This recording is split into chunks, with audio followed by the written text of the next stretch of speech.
સુરતમાં બંગાળી અને બાંગ્લાદેશીઓ સરની કામગીરી દરમિયાન પલાયન થયા છે। ગેરકાયદેસર રહેતા મતદારો ઘરને તાળા મારી પોતાના વતનમાં પરત ફર્યા છે। ઊન વિસ્તારમાં મિની બાંગ્લાદેશ તરીકે ઓળખાતા સાયરાનગર અને રાજાનગર વિસ્તારમાં મોટી સંખ્યામાં બાંગ્લાદેશી લોકો ગેરકાયદેસર રીતે વસવાટ કરે છે।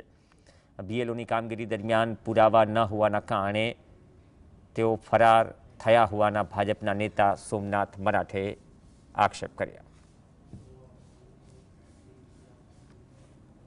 જી સાહેબ, કઈ રીતનું છે અત્યારે ઊન વિસ્તારમાં?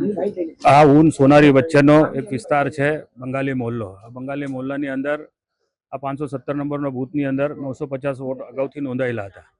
હાલ BLO 1 જ્યારથી પણ એસઆઈઆરની કામગીરી શરૂ થઈ ત્યારથી એક વાર નહીં 10 વાર ડોર ટુ ડોર ગયા છે, પરંતુ આજુબાજુમાં એમને તપાસ કરી તો આ તપાસ કરતા એ લોકોમાંથી અહીંયા કોઈ વોટર મળતા નથી અને हाल 450 જેટલા જ વોટર મત નોંધાય છે। 550 જેટલા વોટર મળતા નથી।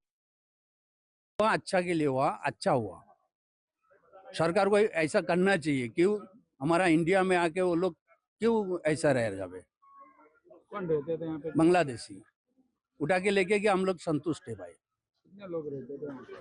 30 गज ऐसा था, बड़ा पे था, इधर उधर था, सब लेके गया।